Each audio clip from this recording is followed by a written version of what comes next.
Hello hi नमस्ते, welcome to my channel twin flame 1111। Topic तो आपने पढ़ ही लिया होगा, डिवाइन मस्कुलाइन इन पेन। अभी आप सोच भी रहे होंगे क्या डीएम भी कभी पेन में आते हैं? बिल्कुल आते हैं, क्यों नहीं आते, पर वो कब आते हैं, कैसे आते हैं, ये सब जानना पड़ेगा, राइट? तो चलिए आज जानते हैं कि डीएम कब पेन में आते हैं। डीएम अपनी लाइफ में बहुत खुश चल रहे होते हैं, थर्ड पार्टी के साथ बहुत ही हैप्पी मैरिड लाइफ जी रहे होते हैं, आगे बच्चे भी हो जाते हैं। उनको तो ट्विन फ्लेम जर्नी के बारे में कुछ भी नहीं पता ना, तो वो तो मज़े कर रहे हैं अपनी लाइफ में।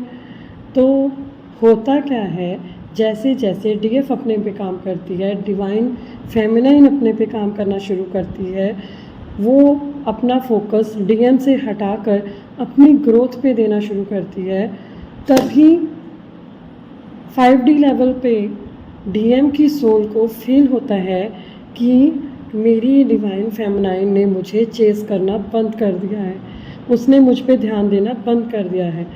तभी भी डीएम 3D में होने की वजह से ह्यूमन लेवल पे वो नहीं समझ पाते कि उनको क्या फील हो रहा है। उनको अंदर से कुछ कमी फील हो रही होती है, उनको वो केयर, वो प्यार, वो गिविंग नेचर वो थर्ड पार्टी में नहीं मिलती जो उनकी डीएफ, उनकी डिवाइन फेमिनाइन उनको दे रही थी। वो अपनी वाइफ का या उनकी लाइफ में थर्ड पार्ट के उनके पेरेंट्स और उनकी जॉब भी हो सकती है, वो वहाँ पे 100% भी देते हैं ना, तो रिटर्न में उनको कुछ भी नहीं मिलता। वो इतना करते हैं, वो खुद दुखी रह लेते हैं पर उनके पास दुख को जाने नहीं देते। तो ये जो उनकी नेचर होती है, ये उनको और भी दुख में पहुंचा देती है। उनको ऐसे लगता है कि सबका मैं करता हूँ, पर मेरे करने वाली सिर्फ एक ही थी, मेरी डिवाइन फेमिनाइन, या जिसको वो पीछे छोड़कर आ गए हैं। और अब तो उसने उनको चेस करना भी बंद कर दिया, वो अपनी लाइफ में ग्रोथ करना स्टार्ट कर दिया उसने। वो इमोशन से बाहर आ चुकी है। जब वो इमोशन से बाहर आ जाती है, तब उस डिवाइन मस्कुलाइन की लाइफ में पेन स्टार्ट हो जाती है। कभी थर्ड पार्टी ट्रिगर करती है, कभी उनकी जॉब में प्रॉब्लम आ जाती है, कभी उनके अपने फैमिली मेम्बर्स की हेल्थ ख़राब हो जाती है। थर्ड पार्टी जो होती है, जो मस्कुलाइन डिवाइन फेमिनाइन के होते हुए भी शादी में चले जाते हैं, उनको उनकी वाइफ उनको अंडरस्टैंड नहीं कर पाती, उनको इतनी तकलीफ़ देती है कि उनको रह रह के अपनी फेमिनाइन की याद आती है। और दूसरी तरफ जॉब पे जो जॉब 10-12 साल से अच्छी चल रही थी, अचानक से वहाँ से ट्रिगर मिलने शुरू हो जाते हैं, या तो कोई पर्सन एंटी चलना शुरू हो जाता है, या उस जॉब पे इफ़ेक्ट होने शुरू हो जाते हैं।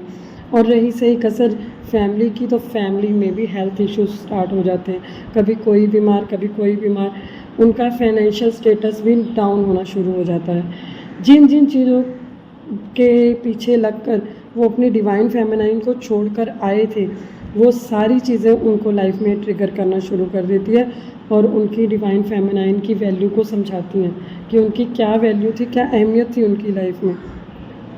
तब डिवाइन मस्कुलाइन पेन में आते हैं। उनको लगता है कि जिन लोगों के लिए, जिस जॉब के लिए मैंने अपनी डीएफ को इग्नोर किया, आज वो जॉब या वो पार्टनर मेरे को समझ नहीं।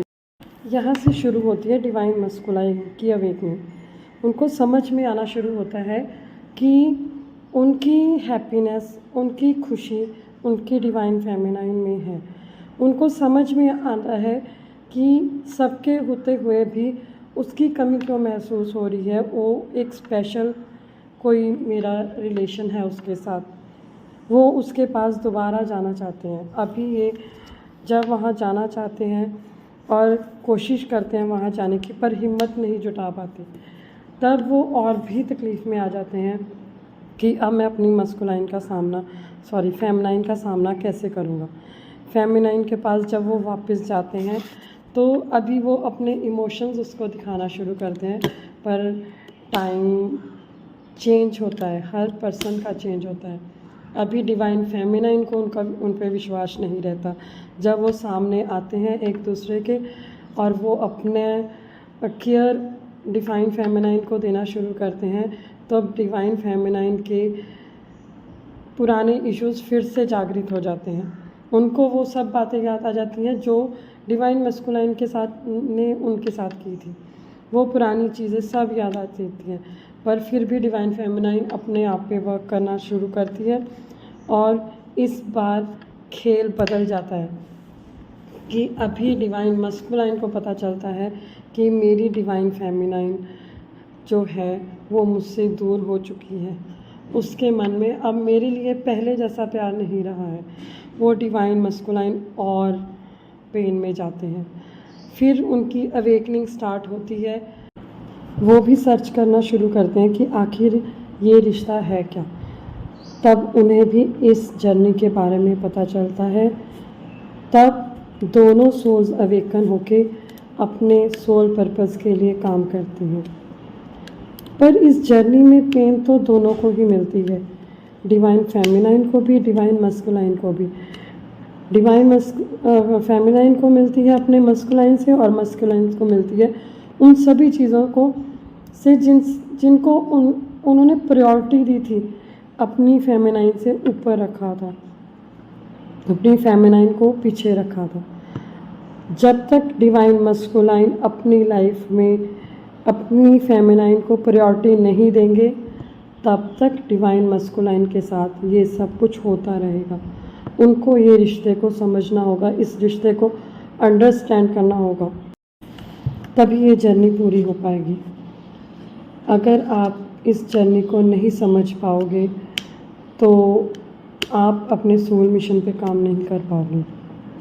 तो मैं उन सभी डिवाइन मस्कुलाइंस को बोलना चाहती हूँ कि जागृत हो और अपने सोल मिशन के बारे में जाने, अपना क्या काम आप करने इस दुनिया में आए हो उसके बारे में जाने, अपनी फेमिनाइन को पहचाने और मिलकर अपनी जर्नी पे वर्क करें। Thank you very much.